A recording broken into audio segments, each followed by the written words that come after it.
Dans le nord de la Chine, vous vous tenez sur la place d'un village. Le soleil brûle l'arrière de votre nuque. La poussière assèche votre gorge. Un homme que vous n'avez jamais vu s'approche. Il relève votre menton vers la lumière du soleil. Son pouce glisse le long de votre mâchoire. Il ouvre votre bouche et compte vos dents, comme un fermier examine un cheval avant de l'acheter. On tire vos mains vers l'avant, il inspecte vos doigts, presse le bout de chacun. Il les plie un à un, retourne vos paumes et suit les lignes de votre main, comme s'il lisait la carte de votre avenir. Un avenir qu'il s'apprête à acheter, il se tourne vers votre père et prononce un chiffre. Derrière vous, votre mère s'effondre. Votre père ne vous regarde pas. Il tend simplement la main. Des pièces tombent dans sa paume. Et à cet instant précis, vous n'appartenez plus à votre famille. Vous ne comprenez pas ce qui se passe. Vous ne savez pas où vous allez. Tout ce que vous savez, c'est que votre mère hurle votre nom et que votre père reste parfaitement immobile, les yeux fixés sur le sol, refusant de croiser votre regard. L'homme saisit votre main et vous tire en avant. Vous vous retournez une dernière fois. Votre mère tend les bras vers vous. Quelqu'un la retient. Vous ne reverrez jamais ce village. Vous n'entendrez plus jamais votre véritable nom prononcé à voix haute. Car dans les cours impériales de Chine, il existait un système qui dura plus de 2000 ans. Un système si profondément enraciné dans la culture que les historiens l'ont consigné de la même manière qu'ils notaient les politiques fiscales. Quelque chose de routinier, de normal, d'ordinaire. On les appelait les nanchong, des favoris masculins, de jeunes hommes achetés, formés et gardés comme compagnons personnels des empereurs, des nobles et des hauts fonctionnaires. Et ce qui leur arrivait à l'intérieur des murs des palais chinois fut dissimulé avec tant de soin que le monde en oublia jusqu'à l'existence, jusqu'à aujourd'hui. Si cette histoire vous captive, laissez un like et abonnez-vous. Cela ne prend qu'une seconde et cela nous aide à continuer d'exhumer les histoires que les empires ont tenté d'enterrer. Tout commença par la faim. La dynastie Han régna sur la Chine pendant plus de 400 ans. Durant cette période, des famines frappaient des provinces entières tous les quelques années. Le fleuve jaune débordait, les moussons échouaient, les récoltes pourrissaient dans les champs, et lorsqu'une famille n'avait plus de grains, plus de bétail, plus rien du tout à vendre, elle devait prendre des décisions qu'aucun parent ne devrait jamais avoir à prendre. Des recruteurs professionnels parcouraient les régions les plus pauvres de l'Empire. Ces recruteurs portaient un nom, Régna. Ce mot signifie littéralement « dents humaines », les dents humaines. C'est ainsi qu'on appelait les hommes dont le travail consistait à trouver de jeunes personnes qui valaient la peine d'être achetées. Ils recherchaient des caractéristiques bien précises. Une peau claire, des yeux brillants, une ossature délicate, une voix capable de porter une mélodie. Mais il ne s'agissait pas seulement d'apparence, il voulait de l'intelligence. Quelqu'un capable d'apprendre vite, quelqu'un capable de mémoriser de la poésie, de soutenir une conversation avec un homme qui gouvernait toute une province, car les acheteurs ne cherchaient pas des serviteurs, ils cherchaient des compagnons. Et un compagnon devait être impressionnant. Le processus d'inspection était humiliant. De jeunes hommes étaient alignés et examinés devant leur propre famille. Les mains étaient examinées pour déceler un potentiel artistique. De longs doigts signifiait qu'il pourrait apprendre à jouer du gouquin, un instrument à 7 cordes considéré comme indispensable dans toute maison éduquée. Les recruteurs étudiaient la structure osseuse, convaincus qu'ils pouvaient se prédire à quoi quelqu'un ressemblerait dans 5 ans. Ceux qui passaient l'inspection étaient emmenés immédiatement. Des contrats étaient rédigés en chinois classique, une langue que la plupart des familles paysannes ne savaient pas lire. Un père marquait le document de son sceau ou se contentait simplement d'acquiescer d'un signe de tête, cédant ainsi son fils pour 10 à 15 années de service. La plupart ne comprenaient pas les termes, et ceux qui les comprenaient savaient qu'ils n'avaient pas d'autre choix. Mais voici la partie dont presque personne ne parle. La plupart d'entre eux ne rentraient jamais chez eux, non pas parce que les contrats les retenaient, mais parce qu'au moment où leur engagement prenait fin, il ne restait plus rien de la personne qu'ils avaient été. La première chose qu'on vous prenait était votre nom. Vous franchissiez les portes d'une maison d'entraînement avec tout ce que vous possédiez. Une paire de sandales, un peigne en bois que votre mère vous avait donné et un nom qui vous reliait à une famille, à un village, à une vie. En quelques heures d'Ozédia, tout cela disparaissait. Chacun recevait un nouveau nom, un nom ornemental, un nom conçu pour paraître précieux, jade précieuse, lune d'automne, givre du matin. Ce n'étaient pas des mots d'affection, c'étaient des étiquettes, des noms de produits, des appellations destinées à rendre la marchandise plus séduisante pour les acheteurs fortunés. On vous rasait la tête, on vous habillait de robes de soie qui vous marquaient comme une propriété et non comme une personne. Et à partir de cet instant, chaque heure de votre existence était contrôlée par quelqu'un d'autre. Mais attendez, le pire restait à venir. Le programme d'entraînement était extrêmement sophistiqué, et c'est précisément ce qui le rendait si dévastateur. Ils n'étaient pas préparés à de simples tâches domestiques. Ils étaient façonnés pour devenir les compagnons les plus raffinés que l'argent puisse acheter. Ils mémorisaient des milliers de vers de la poésie classique chinoise. Ils pratiquaient la calligraphie jusqu'à ce que chaque trait de pinceau soit parfait. Ils apprenaient à jouer des instruments, à danser, à chanter. Ils étudiaient la médecine, la comptabilité et même la philosophie politique. Tout ce qui pouvait les rendre plus précieux lors d'une vente. Et tout cela peut sembler, à première vue, presque civilisé, jusqu'au moment où l'on comprend ce qui se passait réellement sous cette éducation. Le véritable programme était la destruction psychologique. La moindre expression de nostalgie était corrigée par des punitions. Le moindre signe d'indépendance était traité comme un défaut. Chaque souvenir du foyer, de la famille, de la personne que vous aviez été, était méthodiquement démantelé. Jusqu'à ce que vous croyiez réellement que votre seule raison d'exister était de plaire à votre futur maître. Voilà l'objectif. Pas seulement l'obéissance, la croyance. Ils avaient ces besoins de personnes qui ne se contentaient pas d'obéir. Ils avaient besoin de personnes qui avaient oublié qu'il existait une autre façon de vivre. Selon les archives de la dynastie Tang, qui régna de 618 à 907 après Jésus-Christ, le coût de ce système était terrifiant. Les récits historiques suggèrent qu'environ 4 jeunes hommes sur 10 achetés pour cet entraînement ne survivaient pas jusqu'à devenir de véritables concubins. 4 sur 10. Ils étaient brisés par l'épuisement, par la malnutrition et par le poids psychologique écrasant d'avoir toute leur identité effacée avant même d'être assez âgés pour comprendre ce que signifiait réellement le mot identité. Ceux qui ne survivaient pas étaient enterrés sans aucune marque. Leur famille, ça n'était jamais contactée. Ils disparaissaient simplement, comme s'ils n'avaient jamais existé. Et voici la partie de cette histoire qui me hante encore. Nous ne parlons pas d'une guerre, nous ne parlons pas d'une peste.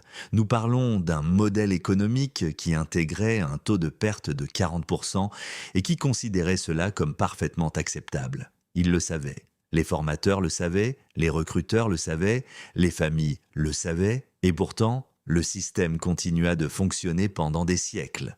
Parce que les calculs étaient avantageux pour tout le monde, sauf pour les personnes vendues. Ce n'était pas une cruauté aléatoire. C'était une industrie. Les recruteurs touchèrent des commissions. Les formateurs facturaient leurs services. Et des êtres humains étaient évalués selon un marché qui plaçait la jeunesse, la beauté et l'obéissance au-dessus de tout, même au-dessus de leur vie. Pour ceux qui survivaient, la récompense était une autre forme de prison. Leur quartier reflétait parfaitement leur position impossible. Mieux traités que des serviteurs, moins respectés que des épouses. Des chambres décorées de rideaux de soie, d'ornements de jade et de meubles raffinés, belles, confortables et verrouillées de l'extérieur. Pensez-y un instant, de la soie sur les murs, du fer sur les portes. La vie quotidienne était une représentation permanente. Ils se réveillaient avant l'aube et passaient des heures à se préparer, cosmétiques, vêtements, coiffures. Tout devait être parfait, car on ne savait jamais quand on serait convoqué. Et apparaître mal préparé était le moyen le plus rapide de tomber en disgrâce. Et dans ce monde, tomber en disgrâce ne signifiait pas être réaffecté. Cela signifiait être remplacé, écarté, jeté dehors avec pour seul bien les vêtements que vous portiez. Sans compétence, sans relation, sans famille prête à reconnaître votre existence. À 20 ans, votre vie utile était déjà considérée comme terminée. À 25 ans, vous étiez invisible. La rivalité entre concubins dans une même maison était féroce. Les maîtres les montaient délibérément les uns contre les autres. Ils récompensaient les plus divertissants et punissaient ceux qui plaisaient le moins. La confiance était impossible, l'amitié était dangereuse. La personne qui dormait dans la chambre voisine vous trahirait sans hésiter si cela lui offrait une semaine de plus dans les bonnes grâces du maître. Les concubins plus âgés, ceux qui avaient survécu des années dans le système, devenaient eux-mêmes impitoyables, parce qu'ils avaient appris la seule règle qui comptait, la faiblesse vous remplace. La nourriture devenait aussi une arme. Les favoris recevaient ces démets délicats. Se tomber en disgrâce, survivez avec des restes. Votre apparence physique était la seule chose qui vous séparait de la catastrophe. Et votre maître contrôlait même cela, car c'était lui qui décidait si vous mangiez suffisamment pour la préserver. Et voici ce que les chroniques officielles passent totalement sous silence. Beaucoup d'entre eux se tournaient vers des substances pour engourdir leur esprit. Certains remèdes étaient facilement disponibles dans les maisons riches et ils offraient la seule échappatoire aux tourments psychologiques de la vie quotidienne dans ce système. Mais cette dépendance les rendait encore plus prisonniers, encore plus contrôlables. Et bien sûr, c'était exactement le but. Le prix humain était dévastateur. Bien que les archives aient souvent dissimulé les véritables circonstances, les chroniques de la dynastie Ming mentionnent plusieurs cas de jeunes hommes qui ne pouvaient simplement plus supporter cette existence. Ces morts étaient officiellement déclarées comme des accidents, afin de protéger la réputation de la maison, car dans ce système, même votre dernier acte de défi pouvait être effacé. Et tout ce que je viens de décrire se déroulait dans des maisons privées à travers toute la Chine. Mais à l'intérieur du palais impérial, ce système fonctionnait à une échelle totalement différente. Selon l'historien Brett Inch, auteur de ce que les universitaires considèrent comme l'étude définitive sur ce sujet, les 10 empereurs qui régnèrent durant les 2 premiers siècles de la dynastie Han avaient tous des favoris masculins documentés. Les 10. Ce n'était pas un scandale, ce n'était pas un secret, c'était consigné dans les chroniques officielles de l'État, comme une simple affaire administrative ordinaire. Mais une histoire domine toutes les autres. Et c'est une histoire qui a même changé la langue chinoise. Son nom était Dong Xian. Il entra à la cour impériale vers l'an 4 avant Jésus-Christ. Fils d'un petit fonctionnaire, il avait environ 17 ans. Le livre des Han, l'un des textes historiques les plus importants de Chine, le décrit ainsi, un visage semblable au jade blanc et des yeux étincelants. L'empereur Ai le remarqua lors d'une cérémonie de cour ordinaire. Et à partir de ce moment-là, l'obsession de l'empereur engloutit tout le gouvernement. Les cadeaux vinrent d'abord, des domaines, des titres, des trésors qui vaudraient aujourd'hui des millions. Le père de Dong Xian fut nommé marquis.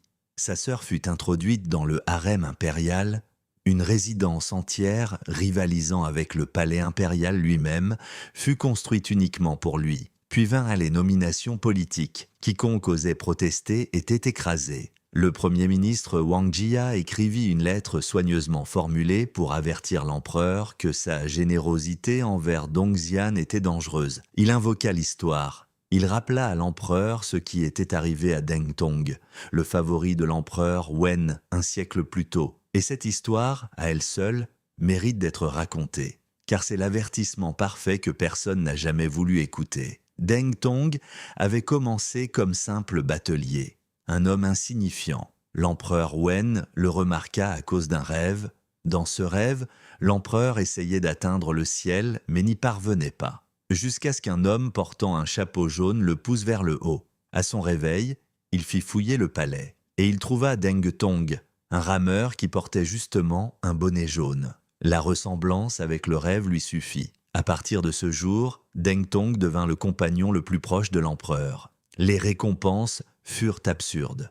Deng Tong reçut une mine de cuivre et le droit de frapper sa propre monnaie. Ces pièces, connues sous le nom de pièces de Deng Tong, circulaient dans tout l'empire. Il devint plus riche que les princes eux-mêmes. Il était si dévoué à l'empereur que lorsque l'empereur Wen développa une plaie douloureuse, Deng Tong la nettoya lui-même avec sa propre bouche. Même le prince héritier n'était pas prêt à faire cela. Un jour, un devin examina Deng Tong et annonça qu'il mourait de faim. L'empereur Wen éclata de rire. « C'est moi qui l'ai rendu riche, dit-il. Comment pourrait-il mourir de faim ?» Mais lorsque l'empereur Wen mourut, son héritier confisqua tout du jour au lendemain. Chaque pièce, chaque propriété. Chaque titre, le nouvel empereur se souvenait de l'humiliation d'avoir été surpassé par un simple roturier au chevet de son propre père. Et il fit payer Deng Tong. L'homme le plus riche de Chine mourut dans la rue, sans un sou, de faim. Exactement comme le devin l'avait prédit, car les empereurs ne vivent pas éternellement. Et lorsqu'ils disparaissent, leurs favoris disparaissent avec eux. Le premier ministre, Wang Jia, tenta d'avertir l'empereur Ai de ce même schéma. La réponse de l'empereur, il fit arrêter le Premier ministre sous des accusations fabriquées. Wang Jia ne survécut pas à son emprisonnement. En un avant Jésus-Christ, Dongxian fut nommé commandant suprême des forces armées. Il avait 22 ans, aucune formation militaire, aucune expérience du champ de bataille. Pourtant, il reçut le poste militaire le plus puissant de toute la Chine. La seule raison, l'empereur ne supportait pas d'être loin de lui. Et puis vint le moment qui allait marquer la culture chinoise pendant les 2000 années suivantes. Imaginez la scène, un après-midi calme dans les appartements impériaux. L'empereur Ai et Dongxian sont allongés côte à côte sur un tapis après le repas de midi. Dongxian s'endort. Sa tête vient doucement se poser sur la manche de la robe impériale.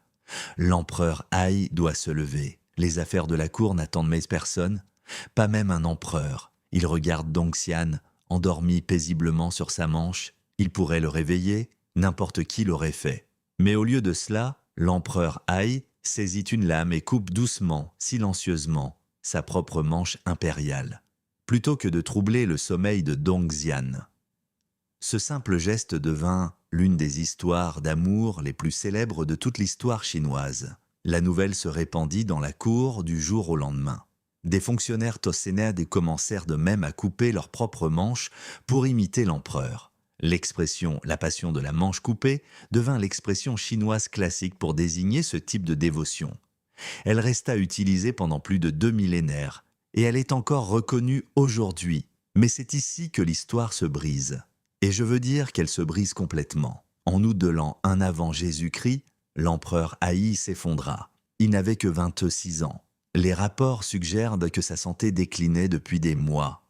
Mais la cour n'était pas préparée à la rapidité des événements. Sur son lit de mort, à peine capable de parler, il donna un ordre qui stupéfia tous ceux présents dans la pièce, transmettre le trône à Dongxian. La grande impératrice douairière agit immédiatement. En quelques heures, elle s'empara du sceau impérial, réinstalla Wang Mang comme régent et priva Dongxian de tous ses titres, de tous ses rangs, de toutes les richesses qu'il avait accumulées au cours des 5 dernières années. Le même jour, il perdit tout. Avant le coucher du soleil, Dongxian et son épouse furent retrouvés morts. Le matin même, l'homme le plus puissant de Chine s'était réveillé dans un palais. Au coucher du soleil, il avait disparu. Car dans ce système, le pouvoir d'un favori durait exactement aussi longtemps que les battements de cœur de son empereur. Pas une seconde de plus. Et je pense que c'est la partie la plus cruelle de toute cette histoire. Ce n'est pas la pauvreté qui les a poussés dans ce système. Ce n'est pas l'entraînement qui les a brisés. C'est l'illusion. Le système vous laissait croire que vous aviez réussi. Il vous habillait de soie, vous donnait un titre, vous placez à côté de la personne la plus puissante du monde. Et puis, en l'espace d'un seul après-midi, il vous rappelait que rien de tout cela n'avait jamais été à vous. Vous n'aviez jamais été puissant. Vous n'aviez jamais été en sécurité. Vous étiez une décoration. Et les décorations finissent de toujours par être remplacées. Avant de continuer, j'aimerais savoir, qu'en pensez-vous de tout ce que vous venez d'entendre? Dites-le dans les commentaires. Et si vous n'êtes pas encore abonné, c'est le moment. Car le destin de Dongxian n'était pas une exception. C'était le modèle. Deng Tong mourut de faim après la mort de son empereur. Han Yang, favori de l'empereur Wu, avait obtenu un accès libre au harem impérial lui-même. Il fut exécuté par l'impératrice douairière pour avoir dépassé sa position. Et ce cycle se répéta pendant des siècles. À chaque dynastie, à chaque génération, les favoris s'élevaient, les empereurs tombaient. Et les hommes, à qui l'on avait tout donné, étaient dépouillés de tout au moment même où le trône changeait de main. L'hypocrisie était stupéfiante. Les érudits confucéens écrivaient des volumes entiers sur la vertu, le devoir et le bon gouvernement moral, tout en achetant de jeunes hommes à des familles mourant de faim. Des moines bouddhistes prêchait le détachement des désirs terrestres, tout en cachant des favoris dans les quartiers des monastères. Des fonctionnaires gouvernementaux adoptaient des lois pour réglementer cette pratique, tout en y participant eux-mêmes. Ce système n'existait pas simplement à côté de la morale chinoise, il existait grâce aux structures du pouvoir chinois. Les favoris étaient des outils politiques, des récompenses, des armes, des symboles du pouvoir d'un empereur de faire absolument tout ce qu'il voulait, sans aucune conséquence. 500 ans après Dongxian, l'empereur Zhengde de la dynastie Ming poussa cette tradition jusqu'à son extrême. Il abandonna complètement la cité interdite. Réfléchissez à cela. Le bâtiment le plus sécurisé, le plus puissant du monde, et il en sortit simplement, parce que cela n'était pas assez divertissant. Il fit construire un complexe de 200 pièces, connu sous le nom de quartier du Léopard. Un palais privé bâti juste à côté du zoo impérial. Il le remplit de compagnons, de artistes, de moines, de lutteurs et de favoris venus de tout l'Empire. Il s'entoura d'un groupe d'eunuques appelés les 8 tigres qui contrôlaient l'accès à l'empereur et à travers lui le gouvernement tout entier. Il y vécut de 1508 jusqu'à sa mort en 1520, 13 ans. 13 années à gouverner un empire entre des chasses dans le zoo et des célébrations extravagantes qui scandalisaient toute la cour. Les ministres qui avaient le besoin de la signature de l'empereur sur des documents essentiels devaient traverser le zoo pour le trouver. Lorsque des fonctionnaires protestèrent, il les fit battre. Selon The Cambridge History of China, entre 12 et 14 d'entre eux ne survécurent pas à ce châtiment. Et le schéma se répéta. Lorsque Zhengde mourut à 29 ans après être tombé d'un bateau, son successeur démantela immédiatement le quartier du Léopard. Chaque favori, chaque compagnon, chaque artiste fut rappelé, puni ou exilé. 70 coffres d'or et 22 coffres d'argent furent confisqués chez un seul de ses proches. 2000 ans de la même histoire. Ascension, chute, effacement. Et puis, recommencer. La pratique déclina finalement lors de la chute de la dynastie Qing. La révolution de 1911 mit fin au système impérial et avec lui à une grande partie du monde aristocratique qui avait soutenu cette tradition pendant des millénaires. La victoire communiste en 1949 apporta des conséquences encore plus sévères. Les anciens concubins furent interrogés lors de campagnes politiques, contraints de témoigner contre leurs anciens maîtres. Certains furent punis comme symbole de l'ancien système féodal. D'autres furent envoyés dans des camps de travail. La révolution qui était censée libérer les opprimés trouva simplement de nouvelles façons d'utiliser les mêmes personnes que l'ancien système avait déjà brisées. Mais que devint la dernière génération de concubins masculins? Pour la plupart, le silence. Ils furent abandonnés par des maîtres qui craignaient le nouveau gouvernement, laissés sans ressources, sans compétences pour survivre seuls, sans personne prête à admettre les connaître. Certains disparurent dans l'immensité de la population chinoise, emportant leurs histoires avec eux dans l'oubli. D'autres ne survécurent pas à la transition. Et voici ce qui me marque le plus dans toute cette histoire. Nous connaissons les noms des empereurs. Nous connaissons les noms des favoris qui ont atteint le sommet Dongxian, Deng Tong, Han Yang. Nous connaissons même le nom de l'épouse de Dongxian qui choisit de quitter ce monde à ses côtés le jour où tout s'effondra. Mais les anonymes, ceux qui furent vendus depuis leur village et enterrés sans marque avant même d'atteindre l'âge adulte. Ceux qui survécurent à l'entraînement pour être ensuite jetés quand leur jeunesse disparut. Ceux qui passèrent leurs dernières années à mendier dans des rues qu'ils ne reconnaissaient pas, dans des villes où ils avaient été amenés contre leur volonté, portant des noms qui n'étaient même pas les leurs. Nous ne connaissons pas un seul de leurs noms. 2000 ans de ce système. Des millions de familles forcées de faire le même choix impossible. Des millions de jeunes hommes qui franchirent ses portes et ne ressortirent jamais. Et ce système était si méthodique, si efficace, si soigneusement conçu, qu'il effaça même la mémoire des personnes qui l'avaient consumé. Ce n'est pas seulement de la cruauté, c'est de l'ingénierie. Ici, c'est Crown and Dagger. Nous ne nettoyons pas l'histoire. Nous vous montrons ce qui s'est réellement passé. Abonnez-vous si vous pensez que ces histoires méritent d'être entendues.